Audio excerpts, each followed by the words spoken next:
Yes, lads and ladies, welcome back to Lily White Lane. Hope you're all doing well, hope you're all doing okay, and today I'm going to be bringing you your first ever day after show where we take a look at some of the facts and stats and quotes regarding yesterday's 3-0 loss, 3-2 on aggregate to Dinamo Zagreb.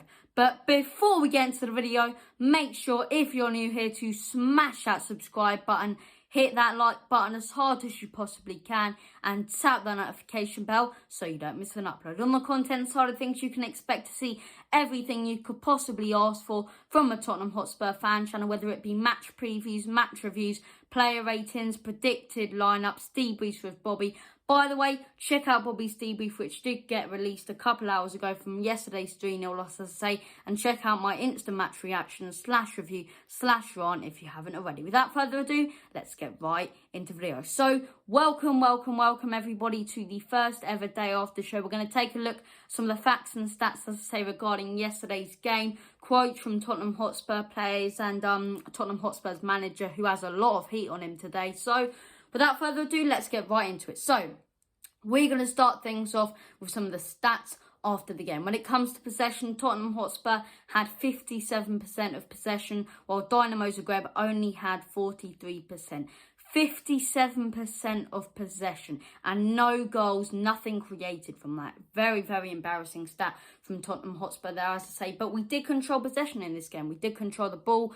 When it comes to shots, 18 shots from Tottenham Hotspur, 21 from Dinamo Zagreb. As you can see, they really needed to go for this. You know, the headlines in their newspaper in the morning was "Play for the miracle," and they really did play for the miracle. They attacked, they risked it all, and you know, they got a reward. They got a reward from risking it all. And in all fairness, you know, I don't think I've praised Dinamo Zagreb enough. They dominated us yesterday. They were absolutely fantastic, and beating, you know, Tottenham Hotspur, although some Tottenham fans don't class us as a top-tier club, beating a top-tier European side by 3-0 when you're already 2-0 down on aggregate in the first leg is an absolute miracle, and fair play to them. So, you know, fair play to all Dinamo Zagreb fans. I want to wish you all the best. Hoping you actually go on to win this competition. It'd be fantastic if you could. But as I say, all the best to all of you guys. Fantastic performance from Zagreb, but very, very frustrating and upsetting and gutting from Tottenham Hotspur. That takes us on to our next stat, which is fouls.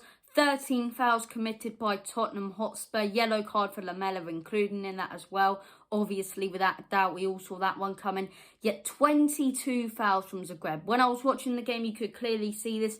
Every single time they got the ball, they try and foul us to hold up play and get their men back once they had that 3-0 advantage, even when they had the 2-0. You know, it's a very, very statistical advantage that you can gain on a big club like Tottenham Hotspur when you can hold them off and put 10 men behind the ball, which is exactly what they did. You know, committing players left, right and centre, throwing themselves in front of the ball. Very, very brave to do that. And as I say, fair play to them. But 22 fouls from them.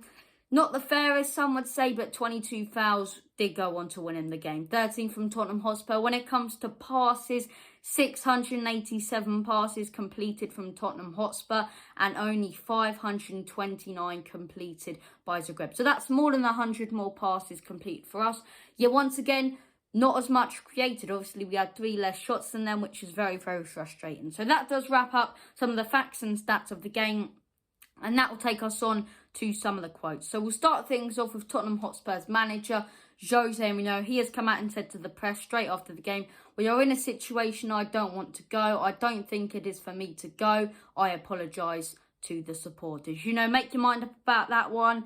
I know my thoughts about Jose Mourinho. I made them very clear last night, as I say. And, you know, very intriguing, very interesting quote from him. We will have to see what happens when it comes to his managerial job at Tottenham Hotspur over the next 2 days or weeks. But that takes us on to another quote from Tottenham Hotspur's captain, Hugo Lloris, which I think this is brilliant. I think it's absolutely brilliant. And Hugo, you can hold your head up high because, you know, there's not much you could do about those 3 goals. For me, he had an all right game, honestly, and I thought Hugo was the worst of our worries. And he's come out and said something which is very, very truthful, and he just said, "It is just a disgrace, right? At the moment, I just think it is a reflection of what's going on in our club. Sorry to the fans."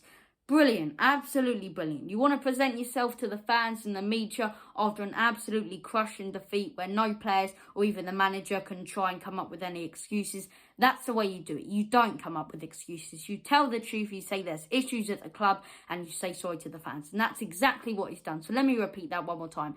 It is just a disgrace. At the moment, I just think it's a reflection of what's going on in our club. Sorry to the fans. Brilliant, brilliant, brilliant from Hugo Lloris. But as I say, that does wrap up the quotes. As I say, that does wrap up the stats and facts. Let me know if you guys have enjoyed this new show. Thank you all for watching. And as always, come on, you Lily Whites.